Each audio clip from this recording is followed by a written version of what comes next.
Hi, I'm Samuel C. Spitali, author of How to Win the War on Truth. In this video, we'll look at the truth about trickle-down economics. Trickle-down economics, also called supply-side economics or Reaganomics, after the president who made it U.S. economic policy, is the theory that if you cut the tax rates of the uber-rich, corporations, business tycoons, and the leisure class, otherwise known as the 1%, they would invest that money into the economy by creating new businesses, which would in turn drive economic growth, and eventually, all that money would trickle down to the rest of us. Except this was an economic theory that had never been proven to work in the history of the world. The special interests pushing President Reagan to enact this policy were, no surprise, the uber-rich, all those corporations, business tycoons, and the leisure class that make up the 1%. Instead of those tax cuts increasing investment and leading to economic growth as promised, the wealthy hoarded their wealth and funneled the money into assets, tax shelters, and stock buybacks, creating dynasties of power and wealth not seen since the robber barons of the Gilded Age. Because of those tax cuts, the government had less money to operate, which means that all the social services that provide a leg up, like child nutrition programs, government housing, education and Pell Grants, job training, Medicare and Medicaid, infrastructure, public transit, scientific research, drug rehabilitation, charity hospitals, etc., became underfunded and understaffed, thereby creating fewer legs up and fewer civil service jobs, which increased poverty and inequality, which created more debt, which meant there was less money to spend in the economy, thereby weakening economic growth. Trickle-down economics was such an unrealistic concept that in the 1980 primaries, presidential contender George H.W. Bush derisively called it voodoo economics, as it was little more than voodoo or magical thinking. Nevertheless, once he was tapped to be Reagan's VP, he quickly fell in line with Reagan's tax cuts. And those tax cuts gifted to the wealthy and corporations were massive. In 1980, the 1%'s salary and wages were taxed at 70%. By 2022, it was only 37%. Unearned dividends and interest were also taxed at 70%, but this dropped to a measly 15%. And capital gains, once taxed at 28%, was now also taxed at 15%. Basically, unearned dividend and capital gains interest are Wall Street investments that rich people earn for simply being rich without having to work. Meanwhile, Reagan raised the tax rate of the middle and lower classes, which continue to creep up because of inflation. Reagan's tax cuts led to the nation's biggest budget deficits in history, reaching some $100 billion a year during his term. To help pay for these cuts, Reagan cut government services for the poor by $140 billion, which increased the number of poor Americans by 11 million.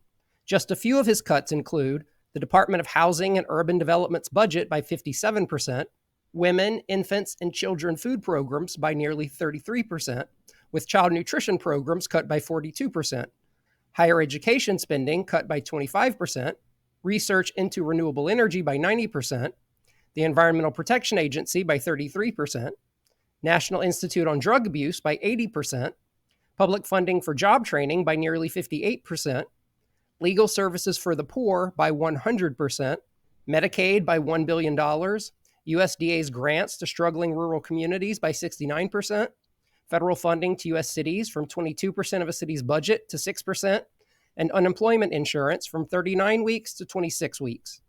The results have been disastrous for most Americans. Today, the 1% possess more than a third of the wealth, more than the bottom 90% of families combined.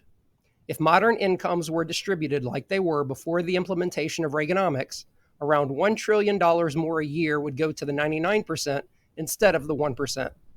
As a result, more than half of U.S. workers today earn less than $30,000 a year, and 80% of workers live paycheck to paycheck.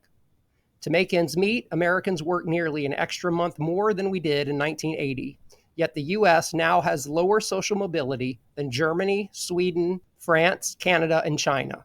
Consumer credit debt has increased 33%. Student loan debt has increased 12-fold, and bankruptcies and home foreclosures have both quadrupled. So, if giving the wealthy more wealth does not create economic growth, then what does? When poor people have money to spend, it doesn't even matter what they spend it on.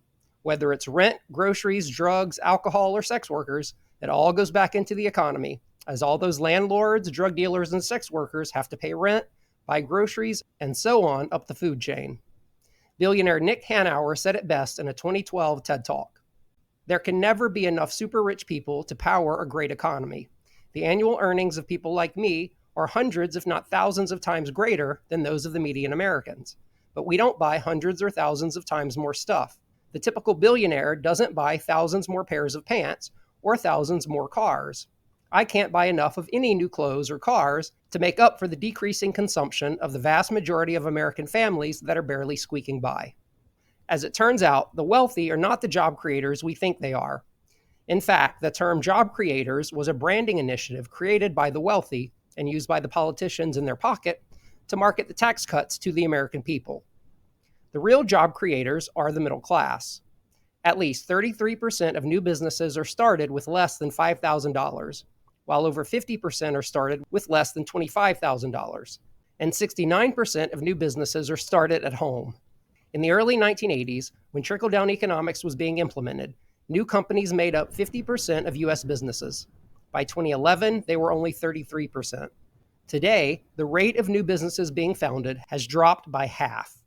In 2011, the Organization for Economic Cooperation and Development confirmed that cutting taxes for the wealthy does not lead to economic growth, nor does wealth trickle down. Even Bruce Bartlett, Reagan's former domestic policy advisor and one of the originators of Reaganomics, who literally wrote the book on the subject, now debunks the trickle-down myth. The Department of Commerce has found that the sharpest rise in capital investment takes place when corporate taxes are high. When they are low, investment drops. When President Clinton raised taxes on the highest earners in 1993, business investment led the longest sustained economic expansion on record, which ended in 2001, once George W. Bush came into office and once again cut taxes for the wealthy.